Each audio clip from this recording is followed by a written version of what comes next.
네, 안녕하세요. 종이신문을 통해 경제 뉴스를 전달하는 종경남입니다. 그러면 2024년도 10월 16일 수요일자 신문 리뷰를 해보도록 하겠습니다.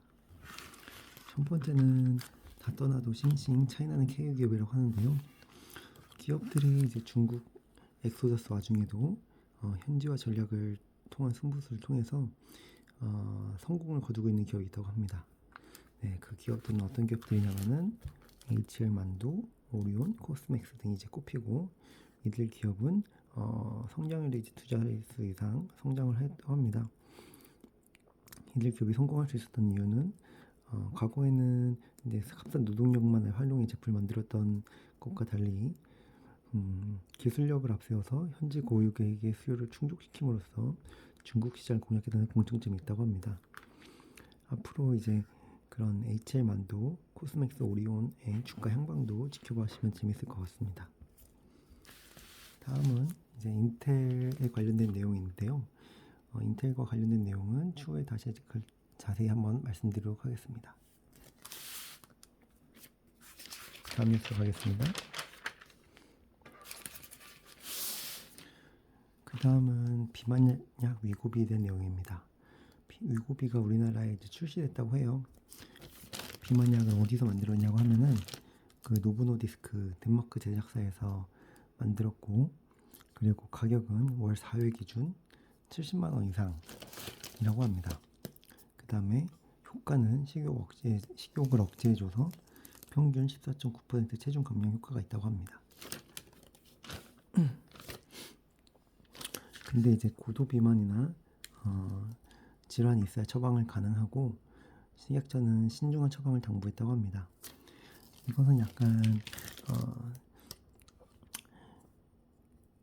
이제 얼마 전에 그 유퀴즈에 나와서 하는 말씀을 들어보니까, 안경을 쓰는 것처럼 이것을 썼을 때는 효과가 있는데 약을 끊으면은 효과가 조금 사라진다. 그러니까 안경을 우리가 오래 썼다 그래가지고 안경을 벗으면 눈이 잘 보이는 게 아니잖아요. 안경을 썼을 때는 효과가 있는 것이지. 그만큼 이제 위고비도 그런 효과랑 비슷하게 보시면 될 것 같다고 하네요. 네, 다음 뉴스로 가보겠습니다. 앞서 말씀드린 중국인들은 한국 기업인 줄 몰랐다고 하는 그 기업 현지화를 잘해서 성공한 기업들이 뭐냐면은 이제 뭐 HL 만두, 오리온, 코스맥스, 덴티움, 풀무원 등이 있는데요. 이들 성장 퍼센트가 매우 크네요. 그래서 앞으로 이들 기업에 대한 주가 향방도 보시면 될 것 같습니다. 네, 다음 뉴스로 가보겠습니다.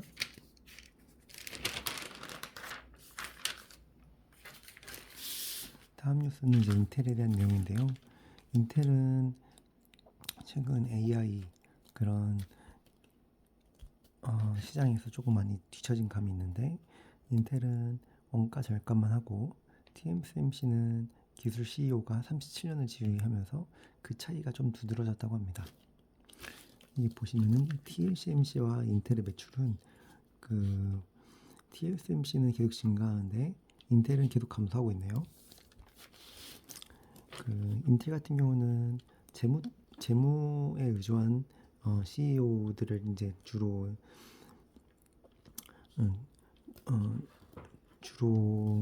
CEO들을 주로 이제 채용을 했고, 그러다 보니까 시장 변화는 못 있고 R&D도 지전이고 오로지 그 재무제표상 단기 성과에만 목을 맨 거죠. 반면에 TSMC 같은 경우는 이제 공학 박사들을 이제 채용을 하면서 기술력으로 이제 많이 끌어올렸고, 그러다 보니까 인텔이 많이 뒤처졌다는 내용입니다. 그러면서 이제 인텔 인력이 작년에 비해서도 확연히 줄어든 것을 볼 수 있는데요. 파운드리 시장 점유율 같은 경우도 TSMC 같은 경우는 글로벌 1위인데 2위가 삼성전자거든요. 그 차이가 이제 어마어마하니까 앞으로 TSMC의 주가나 이런 그 기업 실적도 계속 잘 나올 것으로 예상을 하고 있습니다. 네, 다음 뉴스로 가보겠습니다.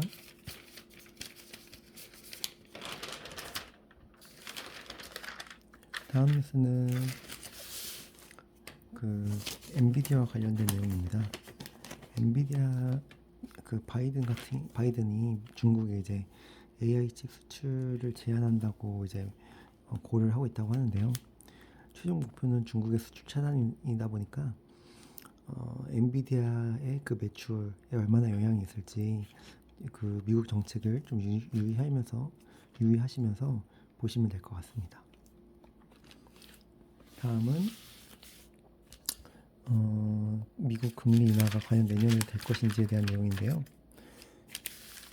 지금 미국 연준 2인자가 하는 말로는 내년에도 금리를 점진적으로 낮춰야 된다고 합니다. 그러니까 낮추긴 낮추는데 천천히 낮춘다는 거죠. 그러니까 인하 속도에 신중해야 된다는 점을 말해주고, 내년에도 급격한 인하가 아니라 점진적인 인하를 해야 된다. 왜냐면은 미국의 경제 지표가 아직 견고하다 보니까 빨리 내릴 필요가 없다. 그리고 빨리 내리면 부작용이 발생하니까 천천히 내려야 된다는 내용입니다. 다음은 원전 큰손 빅테크 AI 키울 전기 사요라는 내용인데요.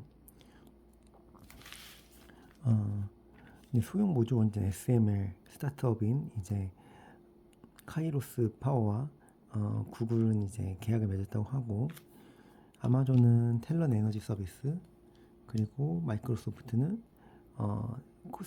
코스텔레이션 에너지와 이제 계약을 맺었다고 하는데요. 그만큼 AI 데이터 센터를 운영하려고 하면은 전기나 전력이 많이 소요되다 보니까 이런 소형 원전 SMR 또는 그 전력 기업들과 요즘 협업이 많이 일어나는 것 같아요. 그러다 보니까 그 주가도 많이 올랐고, 그런데 앞으로 그 전망도 보면 되게 긍정적이니까 여기에는 한번 투자를 고려해 보시는 것이 좋을 것 같습니다.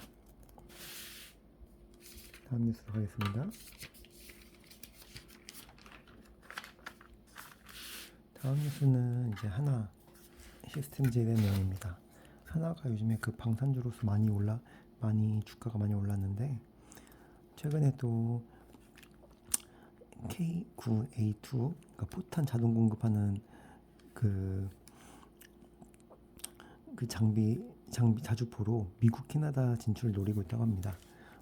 우리가 한화가 이제 폴란드에 진출했는데 북미를 진출하는 것은 사실 더 큰 문제잖아요. 근데 그 북미 시장을 조준해가지고 이렇게 전시회에서 참가하고 있는 것은 매우 긍정적인 요소로 생각이 됩니다.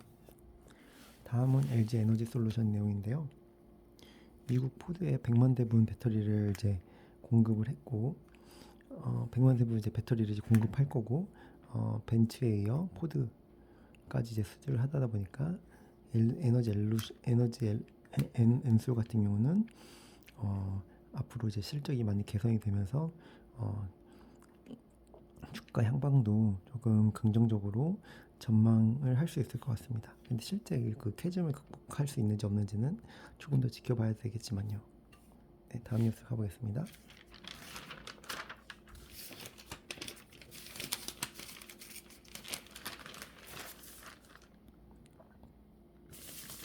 네, 다음 뉴스로는 3분기 실적 시즌과 관련해 가지고 그 상사랑 제약주가 눈길을 끌고 있다고 하는데요. 그 3분기 깜짝 실적 예상 종목 같은 경우는 아래에 이렇게 있고, 그리고 3분기 영업이익 전망 변화율 같은 경우는 상사나 자본재가 제일 높고 화학이랑 에너지가 가장 낮으니까요.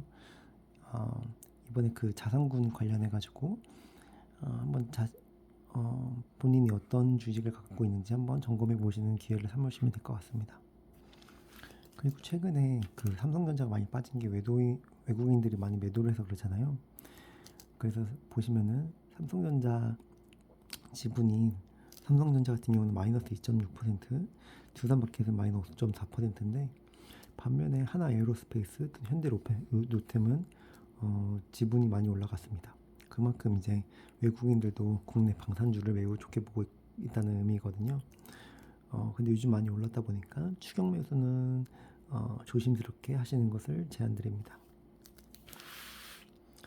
다음은 빅테크 원전 확보의 4월이라는 제목으로 원전 ETF에 대한 내용인데요.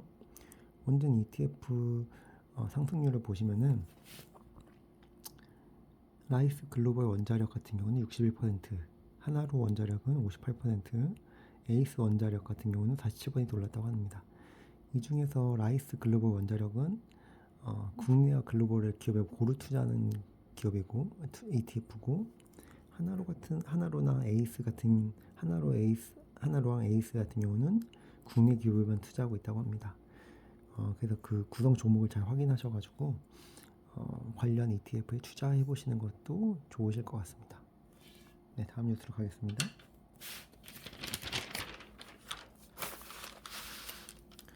네, 마지막으로는 커버드콜 ETF 내용인데요. 커버드콜 ETF가 요즘에 이제 주식이 횡보하면서 이제 배당도 받을 수 있다는 장점으로 요즘 그 순자산이 매우 크게 늘어난 ETF 중 하나거든요. 커버드콜 ETF란 뭐냐면은 주식 종목이 일정 비율 이상으로 오를 경우 해당 상승분의 수익을 포기하는 대신 프리미엄을 지급받는 방식이라고 합니다. 그래서 종목이 횡보하면은 프리미엄도 안정적인 수익을 누릴 수 있다고 하는데요. 현재 시장에서는 연 15% 수익률을 목표로 하는 상품까지 나와서 배당 성향 투자들을 끌어모으고 있다고 합니다. 다만 유의해야 할 게 최근에 그 커버드콜 ETF 이름들이 좀 많이 바뀌었거든요. 왜냐면은 최고 15%라는 수익률을 마치 확정적으로 제공할 것처럼 착각을 일으킬 수 있어가지고 상품들의 이름을 정정하도록 했고, 그리고 이제 이거는 단지 목표치일 뿐 약정된 수익이 아니다라고 합니다. 그리고 최근에는 요즘 또 커버드콜이 많이 이제 관심을 갖다 보니까 데일리 커버드콜이라는 게 또 생겼습니다. 기존에는 주 단위 또는 월 단위로 계약하던 콜옵션을 일 단위로 이제 빈도를 높여가지고 프리미엄을 최대화하는 전략이라고 하는데요. 그래서 요즘에 그 커버드콜 ETF 내에서도 그 종류가 좀 다양하게 있는 만큼 한번 비교해 보시고 진행하시는 걸 추천드립니다. 네, 마지막 뉴스로 가보겠습니다. 마지막은 부동산에 관련된 내용인데요. 분양가가 한 평당 최고가를 또 경신했다고 합니다. 민간 아파트 분양가가 한 달 만에 다시 오르면서 최고치를 경신했는데 평당 4,400만 원 정도 나타났다고 합니다. 이는 전년 대비 38% 오른 수치라고 하는데요. 그만큼 이제 그 분양가가 계속 오르고 있다는 의미니까 서울 부동산 시장은 한동안은 계속 갈 것 같다는 생각도 있습니다. 그러다 보니까 서울 부동산에 대한 관심을 놓지 마시고 지속적으로 관심을 가지시는 것을 추천드립니다. 네, 그러면 오늘 신문 리뷰는 여기서 마치도록 하겠습니다. 감사합니다.